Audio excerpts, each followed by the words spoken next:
Hey, John here. So let's look at a really simple function here like max. Return the greater of these two values, A or B. If A is greater than B, well then it's A, otherwise it's B. We can test it by writing a couple of simple test lines like this. We're going to print out the max of 1 and 8 or the 8 and 1 to make sure that these two cases make sense.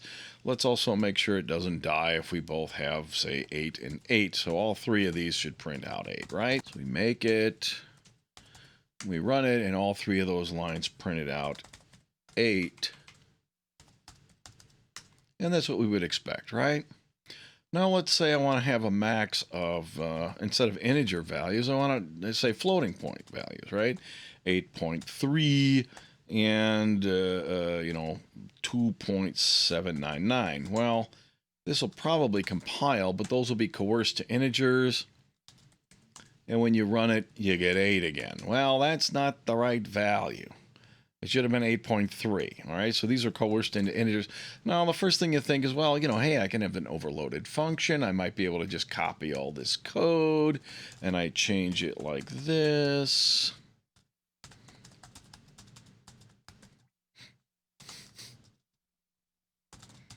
And then I compile that one and run it, and now I got 8.3, and this is all working just fine and dandy. What do I got to do? Well, I got to have integers, unsigned integers, maybe I got shorts, unsigned shorts, floats, doubles, or even, complex numbers that are implemented using objects and things like that. Well, that's a lot of replicated code, and so C++ provides templates for this purpose. So let's look at this. So I can do this, and I can say type name. T is very commonly used name for this variable. I'm going to just say type here, all right? Just to be different. So what you do is you say every time I have anything in here that I want to make generic, and as you saw before, the only things in here, what did I change when I made a double? I had an int there and an int there and an int there. Well, those three things need to be doubles for a double. They need to be an int for an int, and so on. Well, if I do this, and I compile this now, the compiler will automatically know I need a max that matches these data types. And here's a max with different data types. The compiler will use this and generate these on the fly as it needs them. Now I only have one piece of code to maintain here, all right? Now let's think about what's going on here. When the compiler saw this line of code, it knows it has a function called max. It knows it has two integers in here. It looks around, it says, do I have a max that can accept two integers? No, but I do have a template that has a max function in it that has two arguments that have to be the same type. So this works great. I got two things of the same type. I can just generate an executable bunch of code on the fly based on the fact that I have a max with two things of the same type. This code all makes sense because I can compare them, because the compiler knows how to compare the magnitude of two integers, or two doubles in the case down here. And it knows how to return a value of some type as an element of that same type. It basically doesn't do anything to it, right? So it can use this template to generate these things on the fly, all right? What would happen, though, if I did this?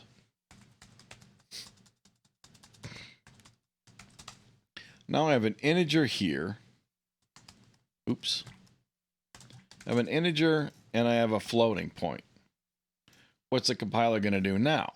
Well, it may coerce this into a floating point number in order to make it fit into this template, or maybe it'll coerce this into an integer to make it fit into this template here, or maybe it'll say, I'm not going to do this at all, and it won't even compile your program, okay? So it shows, I don't know how to deal with this. I don't know how to do an int with a double. I have a candidate, however, As long as they have the same type on both arguments, I can do that. So when it goes on and on to talk about the fact that it can't do this, no, I can try something else in here. I can say type A, type name, type B, all right? Now, the compiler will be able to do this. Well, what should go over here? This first one. Well, if I put type A over here, whatever it returns will have to be of this type. And that's fine if I return A. If A is greater than B, this one's satisfied. But what happens if I return B? The compiler will have to coerce it into this type A in order to run. Now, maybe that's okay. Maybe that's not. This should compile. It will run.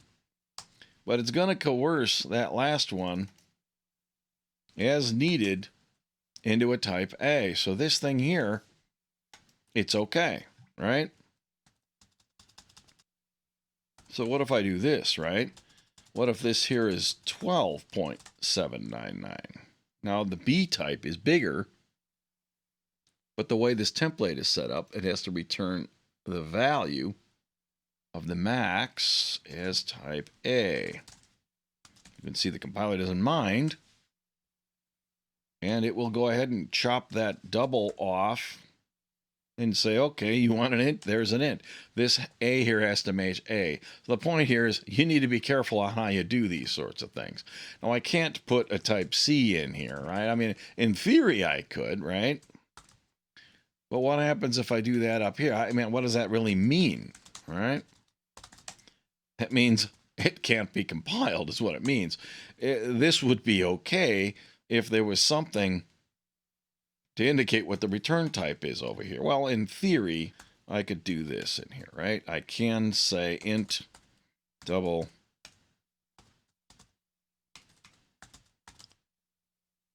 double.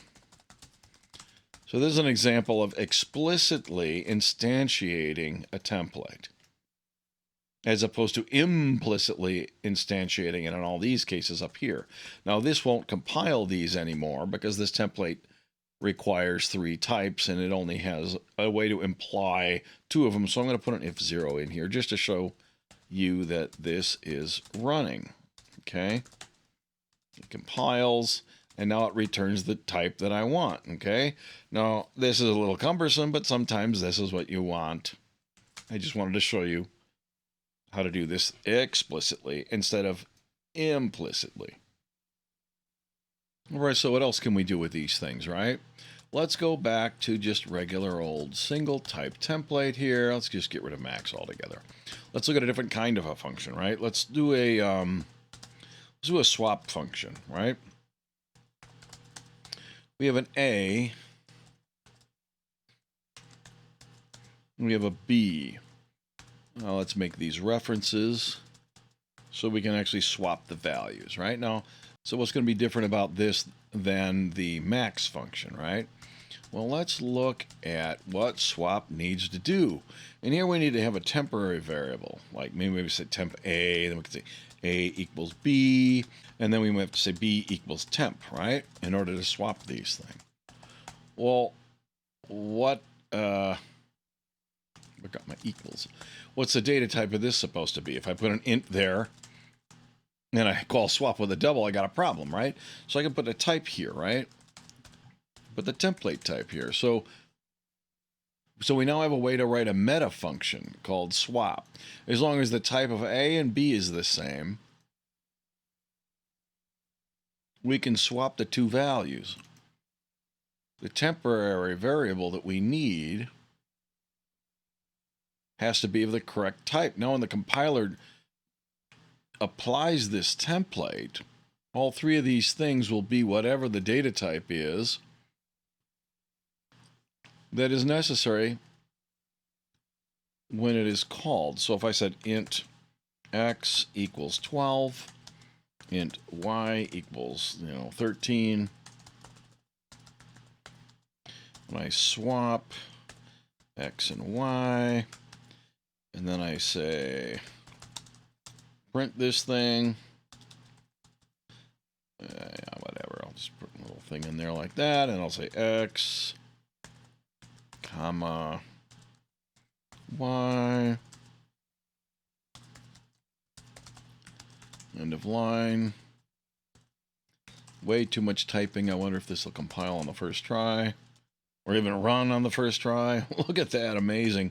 Okay, so it's a swap 13, comma 12. Now let's see what happened in here. I said X is 12, Y is 13, and I printed it out after I had been swapped them. All right, that's great.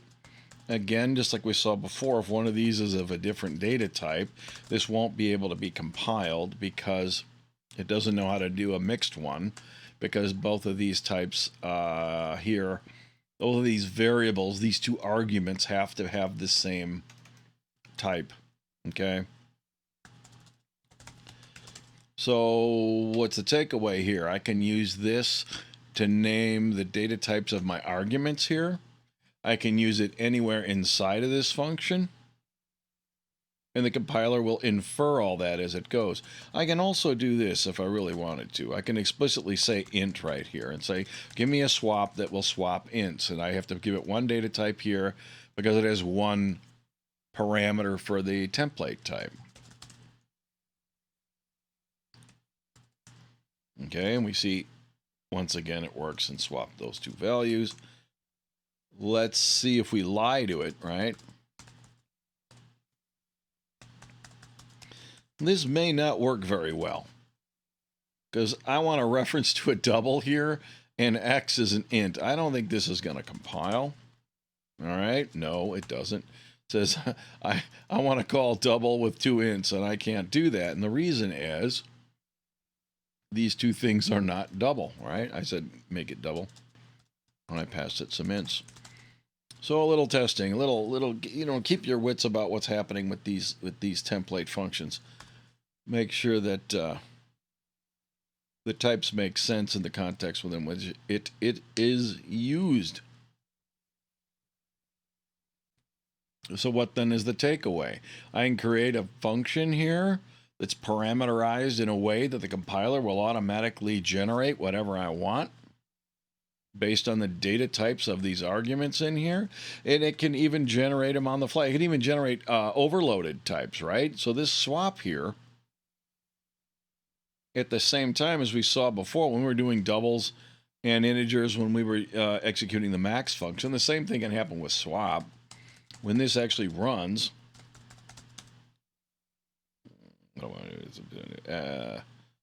Q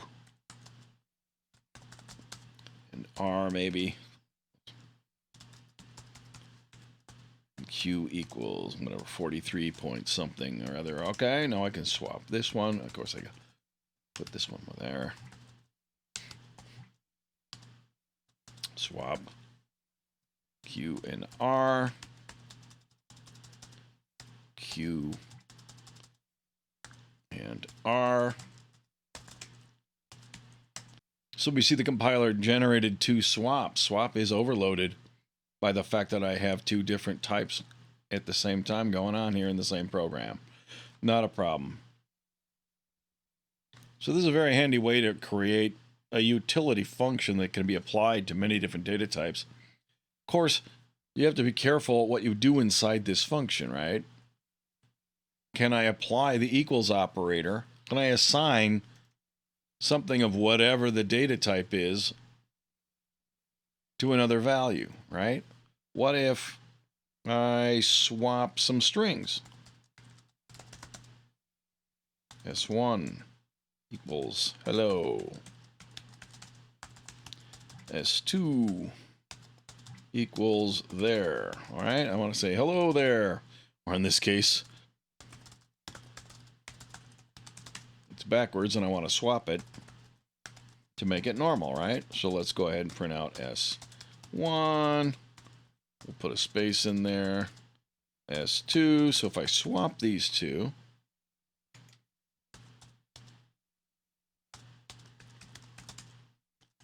it will say hello there. Now will this work?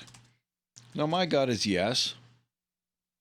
And the reason is because I can actually assign a value to a string object. In fact, I did it right here during the construction of it, right? So I have a swap. It has two variables. They both have the same type. So it matches this template. I believe I can do all of these things, right? So let's see what happens. Hello there. So yeah, this all works fine. But you still, again, you got to be careful because some objects don't have an overloaded assignment operator. And therefore, this can't run and it won't compile. And when that happens, you'll get an error that looks like this. So let's create one so you recognize when it happens, right? Public. Let's create a class. Let's say, what? An X that is a constructor that does nothing. Maybe it has an int in here. We'll initialize that to 0. We need just enough to get a class here created that will screw up. I don't really need a destructor or anything else. Let's see what happens here if I create two of these things. Well, the constructor doesn't have any parameters or anything, so this is really a lame class, right? But it exists. It's an object. Let's see what happens if I swap those. I can't print it out because it doesn't have an overloaded a friend of an overloaded insertion operator that allows, you know, a stream to know how to print this thing. So I'm going to just call swap and see what happens. Well, look at that. It even compiles. Why does this compile? Well, it actually compiles because the default assignment operator does exist, right? And it does a member-wise copy. If I do this, and I give it an assignment operator like this,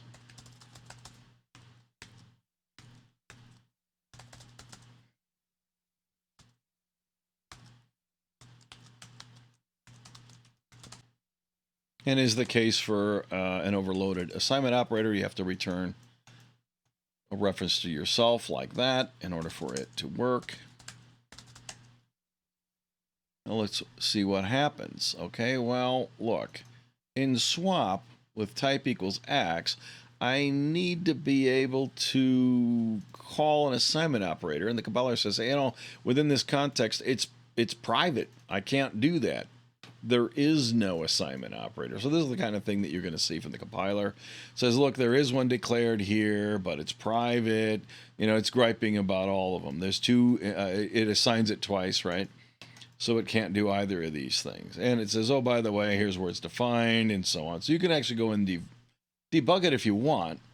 But if the X class doesn't belong to you, and it came from somewhere else, and it is a private assigned operator or an unimplemented one, or for some other reason you cannot use it with an assignment operator, then this template here won't work. That's my point, right? So anything that you want to do in this templated function, any of these operators have to be valid and exist for this class, right? So let's go ahead and get this out of here and put that one back in. I perhaps should have shown you this while we were playing around with Max, right? This is more common. So now I need to be able to compare the magnitude of these two items, right? Well, the compiler is not going to generate a greater than operator. It will, as you saw, generate an assignment operator, a default assignment operator for this class. There is no default greater than operator. So let's go ahead and run max down here, right? This, of course, will not compile, and it'll do the same sort of thing. No match for greater than operator in there. So I'm in trouble. We're running, reach the end of a non-void function. So I have actually two problems in there. What's going on with that? If A is greater than B, return A, else return B. That error is because this whole line of code can't compile here. The else is unnecessary anyway, because I won't come down to this anyhow when A is greater than B, right? So that'll get rid of the error, the warning anyway, that exists for no reason other than the fact that this is also broken up here, right? So this now focuses down on the one single thing that's broken, okay? Same kind of thing happens when you have template classes, right? So if I really wanted to, I could provide an overloaded operator for the greater than if I wanted to, then this would work. Again, the whole point of showing you this was to emphasize the fact that when you have these templated functions, you can't just do anything you want in here, right? You need to make sure that whatever operators that you use inside this function are appropriate for any possible case that a user might use to invoke this thing. All right? So there you have it. Template functions. See you next time.